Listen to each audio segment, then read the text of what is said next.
Salut, c'est Soléa, j'espère que ça va bien. Alors, bienvenue au Dimanche Tarot pour la semaine du 18 au 23 juillet. Je ne sais pas comment a été votre semaine là, avec notre double monde la semaine passée. C'était quand même une semaine, moi, où je dirais que des grosses affaires se sont réglées, des gros chapitres. Puis après ça, j'ai vraiment senti une libération. Fait que ça m'a fait du bien, mais c'était pas une semaine tranquille. Donc, c'est une semaine où c'est ça. Il y a des choses qui se sont clos, puis tout ça, puis qui ont apporté cette espèce de sentiment de libération. Fait que merci au 21 pour ça. Je le gardais tout le temps en tête. Je me disais, ça s'en va à quelque part, ça s'en va à quelque part. Puis finalement, ça a été à quelque part. Fait que je suis bien contente. Fait que j'espère que vous allez bien. Cette semaine, je vais utiliser le Golden Dawn. Un tarot qui m'a été légué en héritage.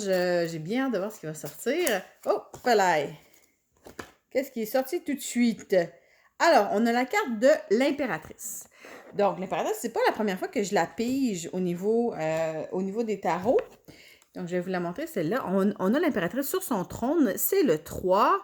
Elle a ici sa petite colombe au-dessus d'elle. On a la lumière. Donc, elle est très inspirée. C'est une carte qui parle d'intuition, qui a un regard vers l'avenir. Et ici, on a le signe du masculin. Donc, le masculin est à ses côtés, mais ça reste une carte très féminine, OK? Parce que le 3, c'est l'impératrice. C'est là qu'on va recevoir les idées de la création, de comment on va...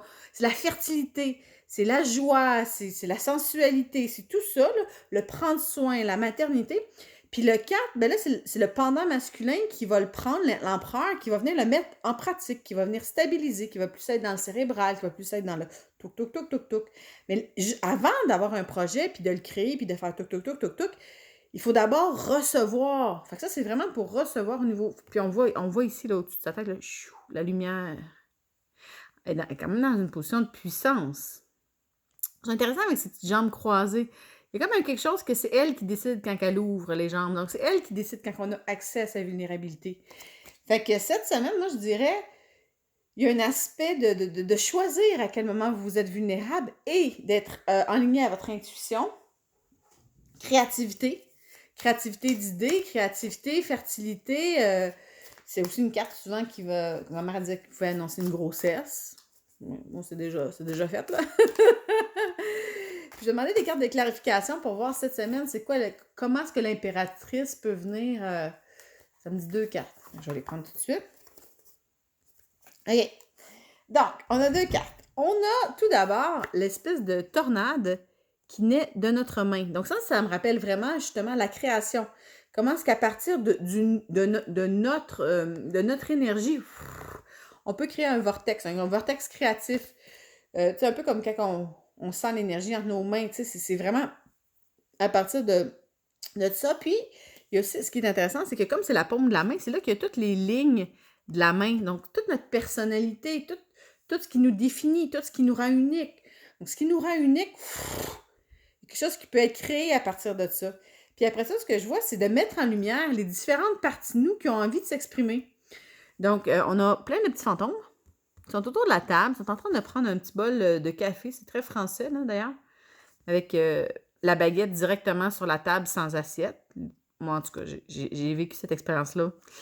Et je la vis chaque matin que mon chum se fait des toasts. Puis je dis, chérie, mets dans une assiette, ça fait des graines. Mais en tout cas, les assiettes, c'est optionnel. Fait que direct sur la table, on a le pain, le petit journal. Ils discutent, sont tous en bienveillance. Il y en a même un qui ronfle. Mais il y a la lumière qui vient éclairer. Fait que ça me rappelle un peu la lumière qui est ici. Donc, les différentes parties de vous qui vont peut-être dialoguer entre eux pour se dire, OK, qu'est-ce qu'on crée, qu'est-ce qu'on reçoit?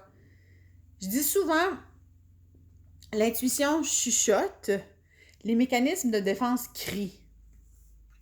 Pourquoi je vous dis ça? Parce que des fois, on a l'impression que c'est notre intuition qui dit, ah, il faut que tu fasses ça, ça serait vraiment une bonne idée. Mais si c'est vraiment fort, c'est comme oppressant comme message, et que c'est en réaction à quelque chose, je me méfierais. Si c'est plus doux, c'est plus subtil, ça fait juste comme... Puis là, vous sentez votre cœur qui fait oui. Mais moi, ça serait cette intuition-là que je suivrais.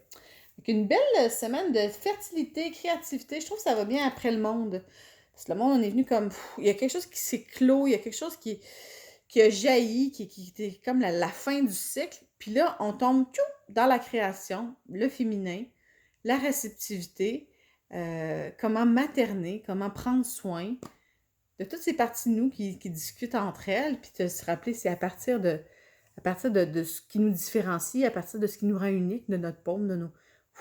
qu'il y a un vortex qui peut partir, c'est une énergie. Ouais. En tout cas, j'espère que vous avez aimé ça. Plein d'amour, plein de soleil, puis ben, je vous souhaite une belle semaine.